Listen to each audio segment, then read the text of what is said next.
Hi, it's David again, and I just wanted to make a quick little video here on the vindictiveness, the hatred, and the meanness of the Mormon Church and its members.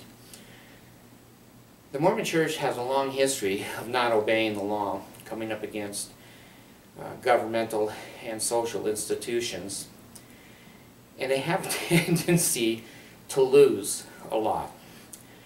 When you lose a lot, you become angry, you become upset, and you become perhaps vindictive and angry. Joseph Smith, at the beginning of the Mormon Church, was basically up against the U.S. monetary system in Kirtland, Ohio, when he counterfeited his own money and then took good money from the members of the church and others and gave them monopoly money that he printed. Well, that went over like a turd in the punch bowl, and the government and society there in Kirtland ran his ass out of Kirtland. He was hightailing it out of there with many members of the church just totally pissed that he stole their money, and off he went. Well, Joseph started that, and Joseph continued that right to the end of his life. He died in a jail. He spent a lot of his life in jail from crossing social and governmental institutions. There were many people in Missouri when the Mormons got there that hated the Mormons because the Mormons came in arrogant and we're better than you and we're the God's chosen people and we're going to take over your state and your town and not pay you properly, and we're going to barter among ourselves and not include you in the economy. Well, you know, these people don't learn. I don't know what it is. They just don't seem to have any damn common sense. So they come up against society there, and society throws them out. Joseph Smith, you know, has a history of just not obeying the law and doing what he damn well pleases. We heard many years in the church that because he was the true prophet of the Lord, people hated him, that Satan was influencing all these other people to kick his people out and kick him out and tar and feather him. Well, it's just not the truth. When Joseph Smith was tarred and feathered, they brought a doctor along to castrate him, to cut off his testicles, because the community felt that he was screwing their young women and many married women. Well, the church doesn't tell you that, but it's true. In Nauvoo, basically, he was married to 30 other women. Two of them were a 14-year-old. Fanny was kicked out of his house by Emma because Emma found those two in bed one day. And, you know, when Joseph keeps coming up against this stuff, he doesn't have any common sense. You know, the little head is doing the thinking for the big head. Well, so he's tarred and feathered. Then he's in Liberty Jail in Missouri. He was there for a while. He's been to court several times and lost a few times on treasure hunting and taking people's money and engaging in whatever, black magic or gold digging or seer stones and all the other paraphernalia that he got into. But he was constantly up against society and the rules and the regulations of society. Well, then he gets involved in Nauvoo there with the women and young girls, and doesn't tell anybody, keeps it from his wife Emma, and the authorities of the church had to cover up for him. And then William Law, which is one of his best friends and one of his counselors in his first presidency, bought and designed and built the Nauvoo Expositor. It was a newspaper, and he and I think Bennett owned that particular establishment. And Law was disgusted with Joseph Smith screwing everything that moved, lying, cheating, stealing, and taking other men's women, adultery. When they're on missions, he'd call a man on a mission and then sleep with his wife and secretly marry her. Well, William Law basically announced that they were going to expose Joseph Smith for who he really was in the newspaper. Well, Joseph was the mayor of the town. And the city council was the first group of the elders and the 12 apostles. Are they going to disagree with Joseph Smith? I mean, this guy wears every hat. Then he becomes the person that is the head of the Nauvoo Legion. He builds his own army. And your neighbors are going, why are the Mormons building an army? There's no war going on here. And then he says, oh, I'm going to run for president of the United States. I mean, that was a laughing matter right there, but the Mormons believed him. Now, with Mitt Romney coming at you right now, this is the Mormon dream. You know, it's the resurrection of Joseph Smith. Well, he didn't obey the law in Nauvoo, and he decided in the middle of the night to run down in the middle of the street with the rest of the people and burn the Nauvoo Expositor. It's a freedom of the press country. But he decided to burn it so that they wouldn't be able to print and people be able to read from the inside people that knew Joseph Smith what he was up to. Well, you know, Joseph always has these horses prepared to ride out of town. I wonder why. Jesus. He gets on a horse. The story, I wasn't there. I didn't see the horse, but the story is he gets on a horse and he's hightailing it out of town, just like he did in Kirtland, just like in Missouri, and now in Nauvoo. I mean, this guy is a loser from the word go. He's a ladies' man, I guess, and he's pretty persuasive. And so many of the members of the church, I guess, that knew him from the other two places said, wait a minute, you know, why are you leaving? And he knew. He was a criminal. That's why he was leaving.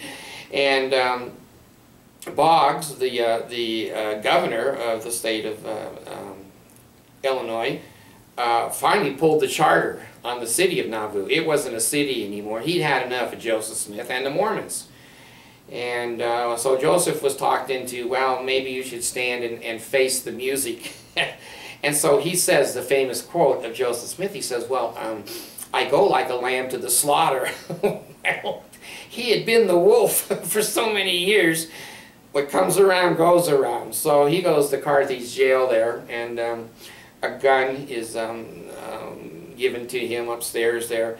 And when the mob came up the stairs to get him, he shot illegally through the door and killed 2 people and seriously wounded another. And then he was killed and fell out on by the well down below. So Joseph Smith has no background in following the laws of the land. It doesn't exist in the Mormon foundation. Well, now we come to Brigham Young. God, if this isn't 2 bookends, I don't know what is. So Brigham brings all the people to, most of the people, to Salt Lake Valley. And Brigham Young now becomes their prophet, their leader, and the czar, and the Nazi Führer. So Brigham was a very good colonizer, and he had some good ideas for building cities, and Utah has benefited from that. But they didn't benefit from him being a polygamist, and that was against the law. The United States Congress had passed laws now that said no polygamy in the United States. That means nothing to a Mormon, especially if they live in Utah. Utah is its own world, believe me. So Johnson's army came, you know, across the United States to put down the Mormons and the insurrection and the lack of obeying the law. And Brigham Young ran out, I guess, and covered up the foundation of the Mormon temple so the army wouldn't see it. But anyway, and long story short there, Brigham kind of caved in, and he wanted Utah to become a state, and he wanted the railroad to come into Utah. And so he said to the government, okay, we're not going to do polygamy anymore. If you believe Mormons, you're dumb. They continued polygamy under Brigham Young. There were many, many, not if hundreds of marriages in the Salt Lake Temple. And he lived in the Beehive House. I've been in the Beehive House. It has bedrooms upstairs, and he has like 4 or 5 kids, and there's 15 bedrooms. Or that's for 4 or 5 kids, or maybe that's for other wives. And the Lion House carried many of his wives, and then the one he favored across the street there, he built a house for. So Brigham doesn't obey the law either. He continues polygamy. He's still a scoundrel. And now we go down to Mountain Meadows. And he colonized down there, sent some Mormons down there, and Washington County, I think it is, there in Utah, and there was word that a wagon train was coming through St. George down there in that area, and jeez, I can't even say half this crap with a straight face. The stake president and a couple of bishops, I guess, and again, this is foggy. We can't really pin this on Brigham Young. But if you know Brigham Young, anything that happened in Utah, he was there. He knew about it. He was a dictator. So you decide. But the stake president and a couple of bishops intercepted this wagon train, and I think it was from Arkansas. It was just a group of people going to California. And the church has had many positions on this, many lies on this. And at first it was the Indians. The Indians had nothing to do with it.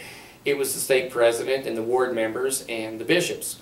And they confronted this wagon train, and they said to the leader of the wagon train, if you will surrender all of your guns and become unarmed, we will let you pass. Well, what do? If you're in charge of a wagon train, I guess you give them your guns, and they seemed like good people. Just like Mormons always seem like good people. Their little tie, their little white shirt. It's the uniform of deceit. So, what did the stake president do? While they were holding a white flag and surrendering, the Mormons, the ward and the stake, slaughtered 120 men, women, and children who were unarmed. Revenge. Revenge. That's going to be the key word in my video here. Revenge.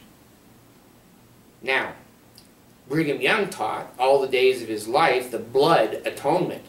That those that killed Joseph Smith, they need to have their blood fall on the ground of the earth to be resurrected or not to be going to hell.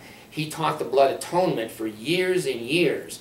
And today, Utah is still the only state that does executions by, I think they do it by lethal injection now, but it also is by firing squad. For hundreds of years, you had to shed your blood in Utah if you were executed. Ask Mitt Romney about that. It's the truth. Revenge. Revenge. Well, now we come on down to Wilford Woodruff. He writes a letter to the U.S. Government and says, we're not doing polygamy anymore. The U.S. government does one of these, and they still discover that there's all kinds of marriages going on in temples all through the state of Utah that were polygamous. Well, come on down to John Taylor. Well, John Taylor goes, okay, we lied. Here's another manifesto. These people are not known for obeying the law. They're known for revenge. During Brigham Young's time as president and in Salt Lake City, there was a group of people called the Danites. Look them up on the internet. They were Brigham Young's mob squad. And they would secretly try to poison, stab, kill his enemies, who were people that didn't agree with him. See, enemies in the Mormon church are people that don't agree with you. They're not real enemies. They're just people of a different opinion. So Brigham was very well founded in revenge. Mountain Meadows and Danites and the other two, Wilford Woodruff and John Taylor, were really pissed off that they had to write more letters to the government to try to get the government off their backs. Well, then we come down to a little bit more modern times, and Kennedy decided that the Equal Rights Amendment, 1964, was a good idea, that black people were a people, that they had rights, and they were Americans. And oh my God, the Mormon church just went on its tail because it hates black people. It hates dark-skinned people, brown people. If you're not white, Aryan, and delightsome, you're not part of the Mormon group. And if you're not wearing those garments, and none of those people could go and get garments, you're not part of the cult. So you're discriminated against. In law, even today in Utah, you go into a court system today in Utah and you're not wearing a white shirt and garments, you might as well be waving goodbye and going out to the prison at Point of the Mountain. So anyway, the church fought and fought and fought over the Civil Rights Act and was hoping it wouldn't touch their religion. Well, it did touch their religion later on because the IRS came to their prophet in around 77 or 78 and said, well, you're going to lose your tax-exempt status. You can't be a church and discriminate against people. And so the prophet, Jesus, came down to the prophet and said, oh, by the way, let's let the black people come into full fellowship in your church. Well, if you believe that, you know, go ahead and believe it. But anyway, the Mormon church lost again. And we're angry and continue to be angry. And now it's the gay rights. Millions and millions and millions of dollars spent fighting the rights, the free rights of individuals that choose to be different with sexual orientation. Oh my God, the Mormon church hates them. There's suicides rampant in the Mormon church of young men who are homosexual and not accepted in the Mormon church, so much that they kill themselves. Well, the Equal Rights Amendment, more revenge. Sonia Johnson headed part of that up. She was a Mormon, not very long. Revenge. They excommunicated her from the church. So the threat of excommunication for members is a very, very scary thing. The Mormon church is extremely revengeful. When people are executed or died or hit in an automobile accident, they'll say, see, they left the church and the devil got them. If they leave the church and do well, they'll say, see, the devil pays well.